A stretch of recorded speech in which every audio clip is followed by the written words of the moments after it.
or was rice and beans, Ibadan and ABU.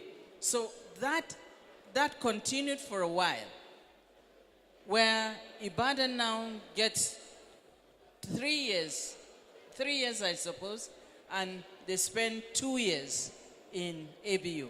And so gradually there is an increase in the manpower of the veterinary profession. So I stop at that. Thank you. Mama was already taking us through the history of the veterinary profession in Nigeria. Nobody else will say this except from her. May I announce that Professor Oyewale Tomori is in the house?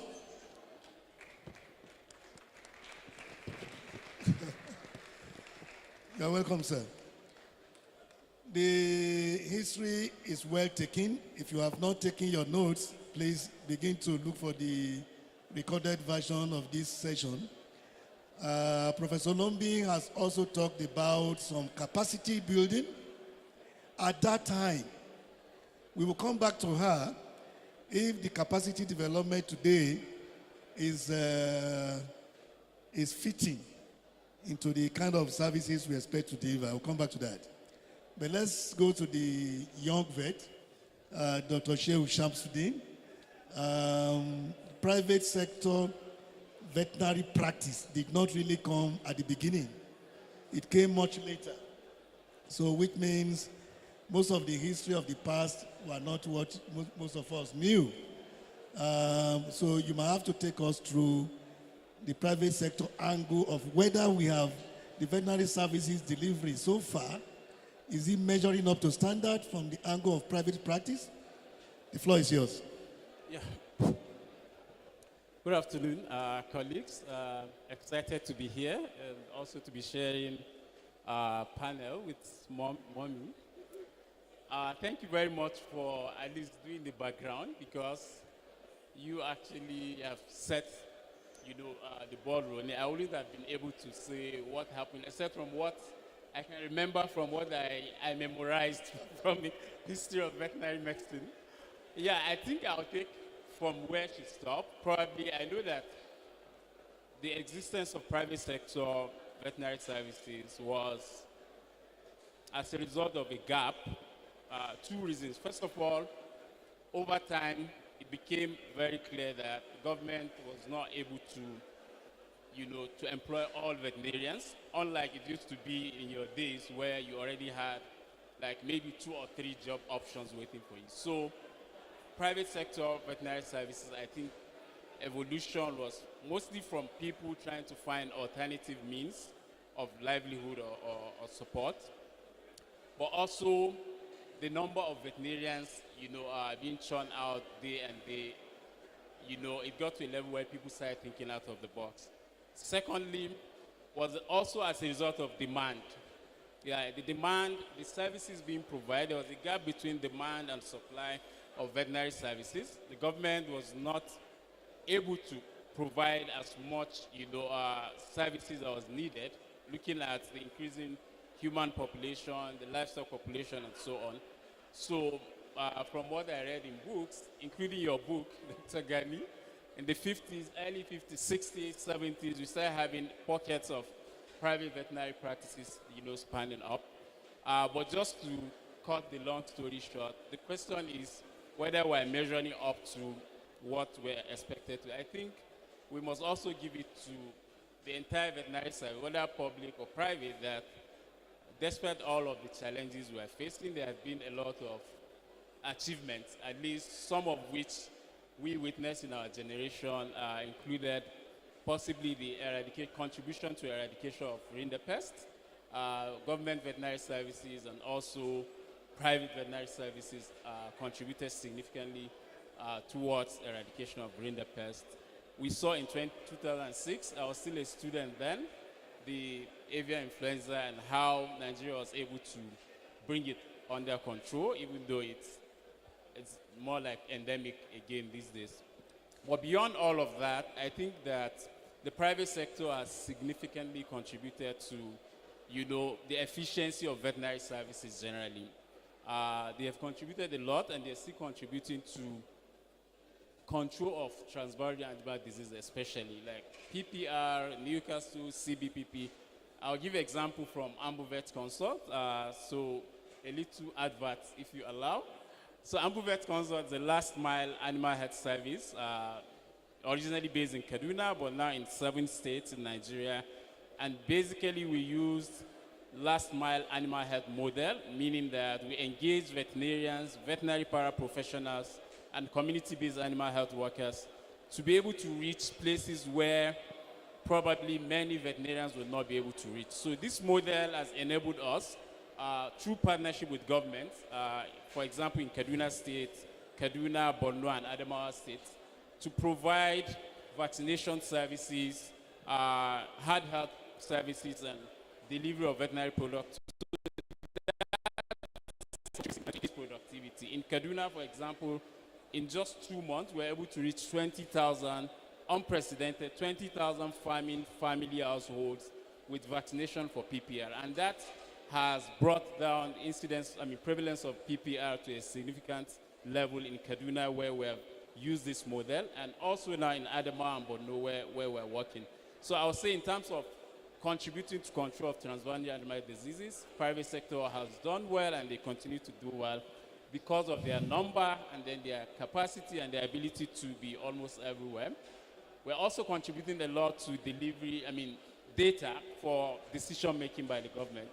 More than 80% of the veterinary workforce are private sector, and so what they encounter daily, a lot of them are reporting to and this is contributing to decision making and policy at government level. Thank you. There are challenges, but I know we're going to talk about we'll challenges. I will take you on very shortly, but it appears the noise in this hall is too much for the discussion we are having. Can we have the LOC invite participants to come to the front seats? The noise is too much. It's either they are not hearing us, which means we are not communicating, or they are too far away. So the noise is too much. Please, can we come forward so that we can benefit more on this discussion? This is why we are here. These are serious issues, and we need every hand to be on the deck. LOC, please stand up and make some moves. Let people come forward. And then we have more benefits from the discussion. The panelists are pushing out their views under pressure with the noise. Now, let me take you on, Dr. Shamsuddin. You said about 80%, 85% providers of veterinary services in Nigeria are private sector, which means if we are doing well, then the private sector will have some praises for that. And if we are not doing well, that means the private sector is not measuring up. So what do you think, where do you think we are? Are we doing well? Maybe that's just a yes or no. Well, now. We can do better. Okay, we can do better. Okay. Now, there must be a benchmark. Are we looking towards the model of the United States, the Europe, or African models? In which case, if we are looking at African models, we should be leading the way. So what are the constraints we have? Is it that the private sector is not regulated? No control, everybody is doing what he likes? Or the workforce is not adequate, in which case the veterinarians on the field are not enough to meet with the demands? Like you said, it was demand-driven that the private sector thrived.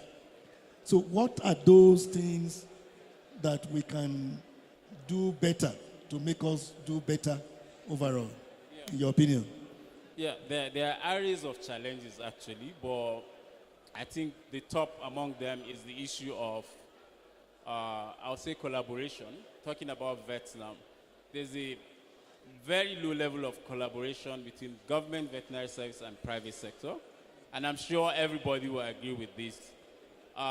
It's as if we're in two different professions. There is some level of collaboration going on, but it's too inadequate, and therefore we're not able to make significant impact. So imagine a situation where these public-private partnership models, like what we have tried in Kaduna with Kaduna State Government, can be replicated with veterinarians or private sector vets across Nigeria.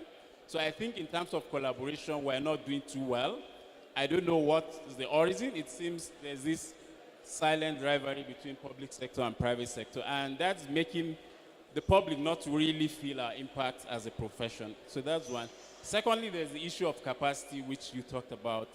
A lot of vets do not have access or do not know how to have access to up-to-date capacity building. One of the biggest issues with even the private sector vet is lack of business skills. A lot of private sector organizations don't last up to 5 years because primarily our training is deficient in business education, and when we go out, we really don't make enough effort to access the kind of entrepreneurial capacity building that we need. So that's also a factor. And then there's the issue of finance. Just like many other small businesses, private sector business in Nigeria is mostly like categorized as a small business, employing between 0 to 50 people most times.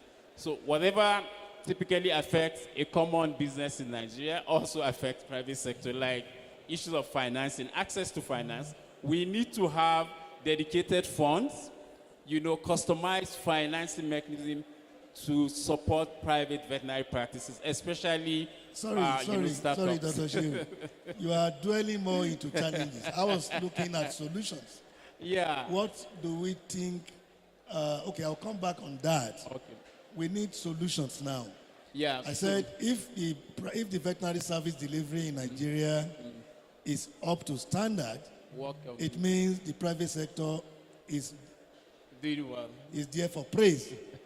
That means they are the one doing it, because if 80% private sector is on the field, then whatever the picture is today, that is the picture of the private sector.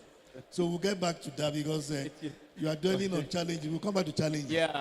But I would want to take Prof. on the training, because he mentioned the curriculum, talking about the curriculum being deficient in business management skills. And if we are having 80 to 85% practitioners in the private sector on the field, it then means our training orientation must teach towards what we should equip them with that will make them able to fit to those demands. May I please request Prof. to tell us? I agree. Yeah. But you see, when we started the training, I mentioned 2 schools, Ibadan and ABU. Then other schools came into being. These schools were training at that time for government. So therein lies the whole thing. And because the training now was geared towards getting into the civil service structure, the whole curriculum was geared towards that. So the aspect of changing the curriculum did not come up at that time. You have to look at it. That's why we started from the history. You can't just jump into it. We have to look at it. It was the need. And now if the need necessitates it, then there is a back integration of, say, how do we do this?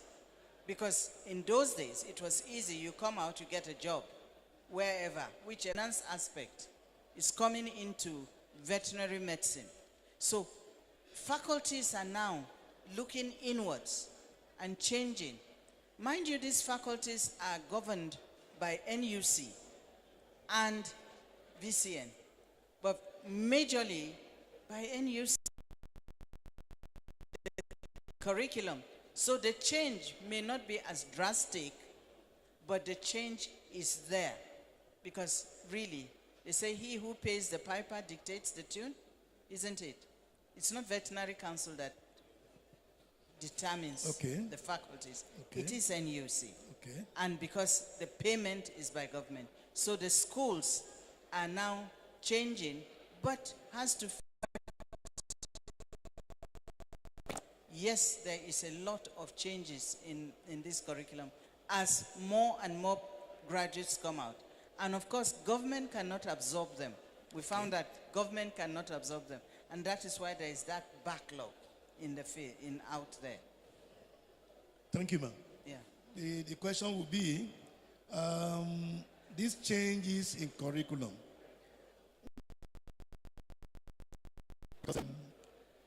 we on the field, for those using the products of today, we still see many of them in the same mold that we had when we were trained.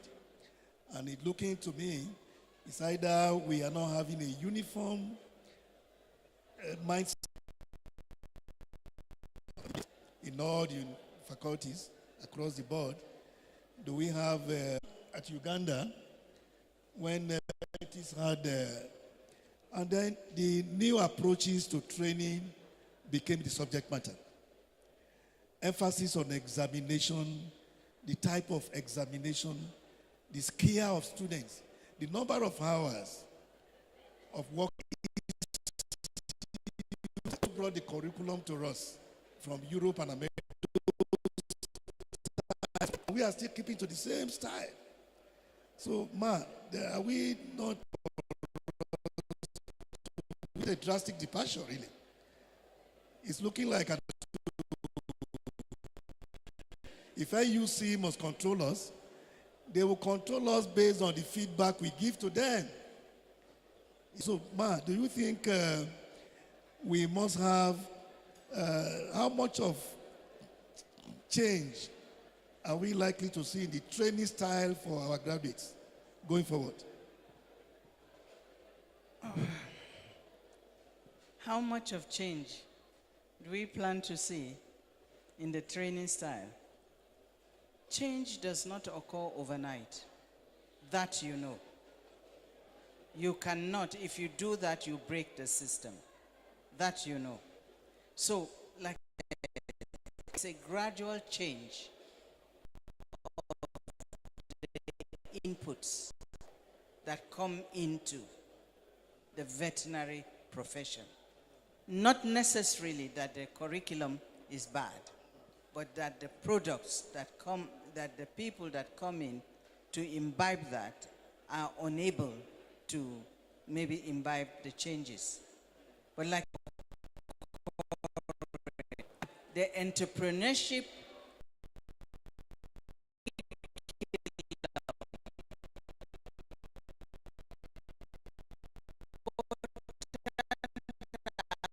of veterinary medicine. During my time, there was nothing about entrepreneurship. But now, those are taught. It depends on where you are going to or what your mindset is.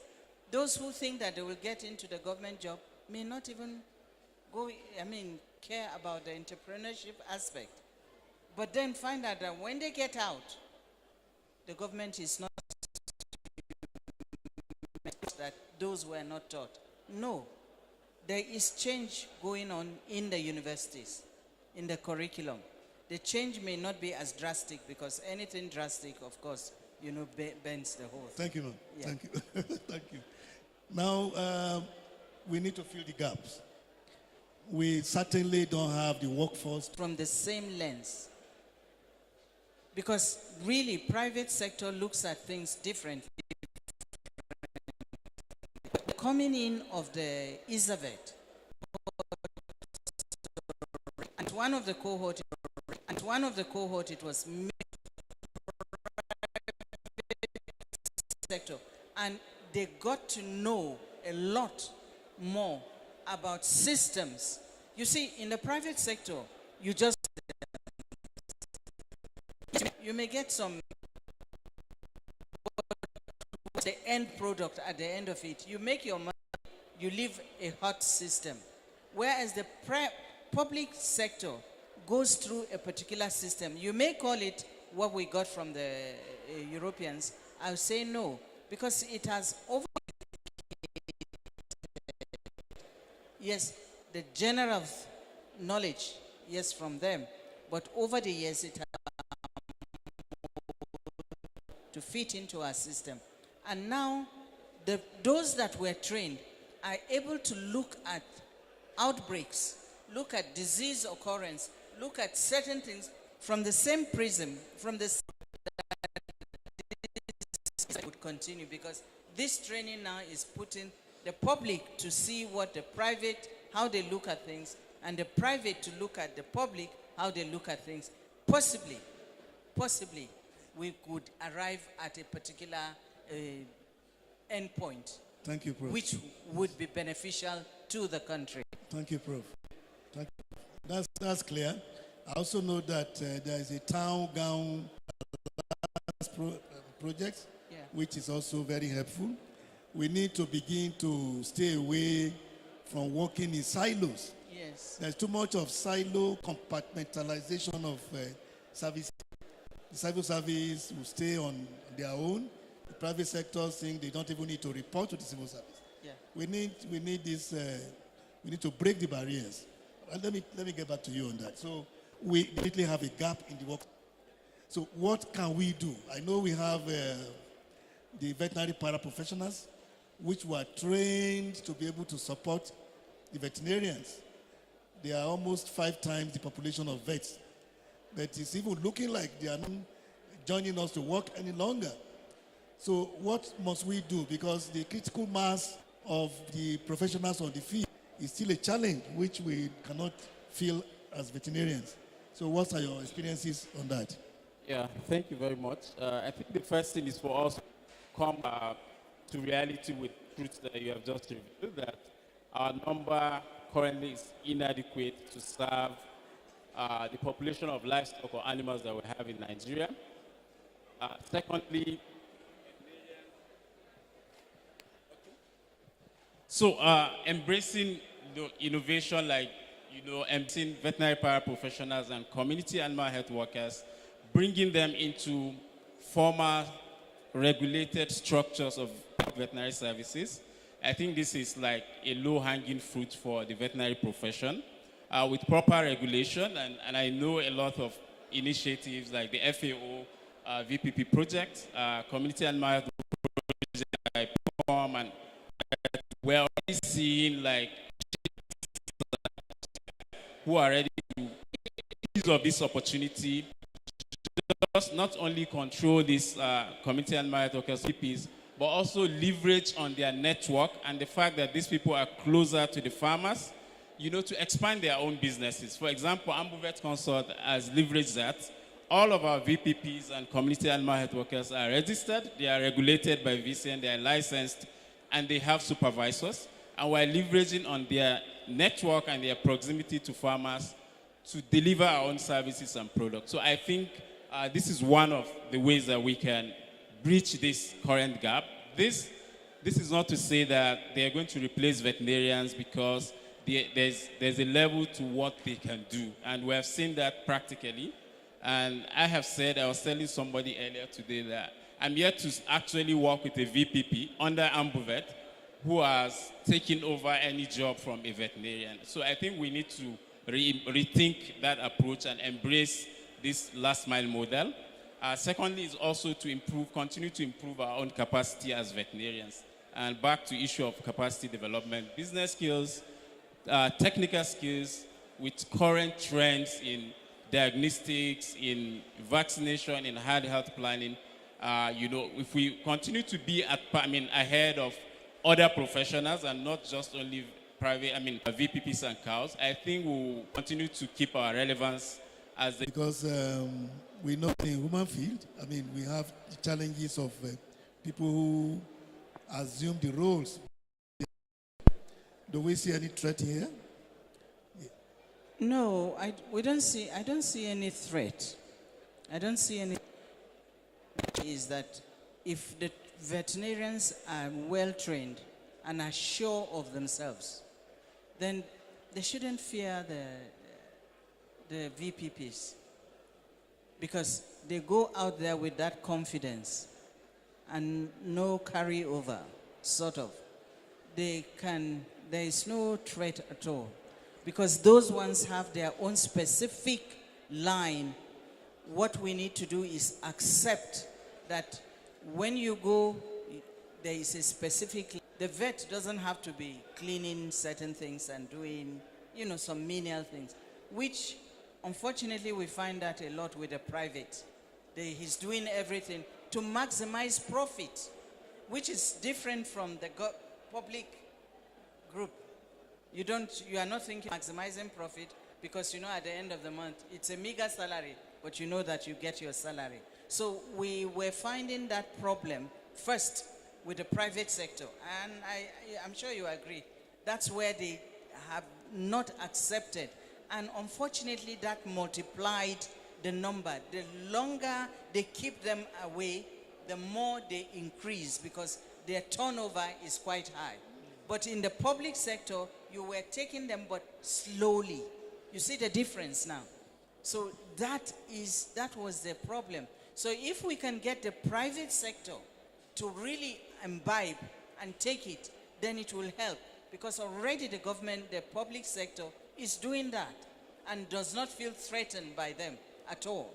Thank you, ma'am. Thank you very much, ma'am. Yeah. So I think the messages are clear.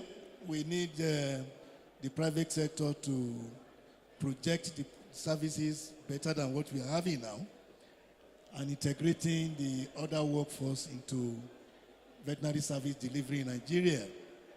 We also need to begin to work in more robust relationship between the public and the private sector. The silos have to be broken. At the next 10 minutes, can we just have the views from the floor? Professor Tomorisa, can we have you speak to us? Yeah, okay. Can we have comments from the floor on any of the subject matters? The Chasibe, okay. You have something? Yeah. This one is not working again. Okay. This one is not working again.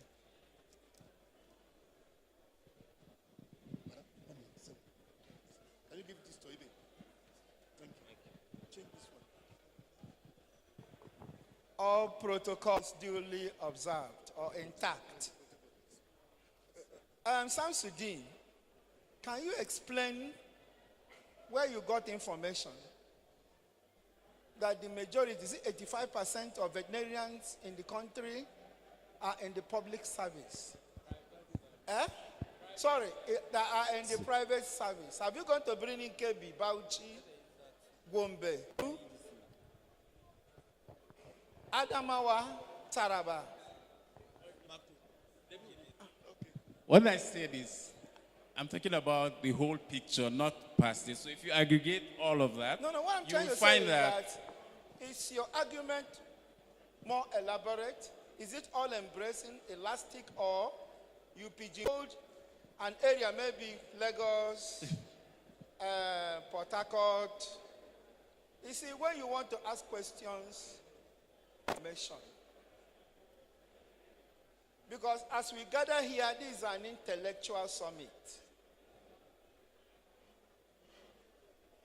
I was in Birnin Kebbi, 135 veterinarians, all in the state service. No one in the private sector. And yeah. I guess you get the Taraba because it got a stage in Taraba. They want to weed them off.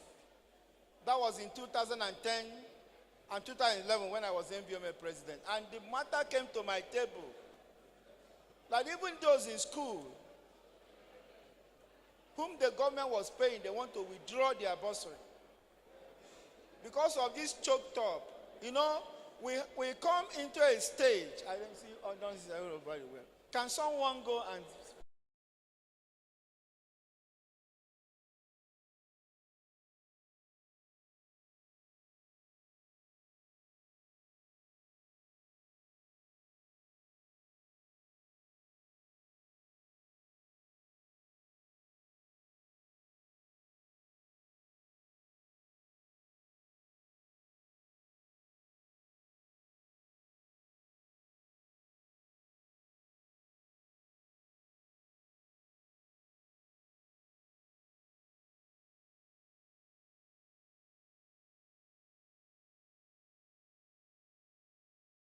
Thank you. Thank you very much. I really didn't get the message. Like, are you trying to say that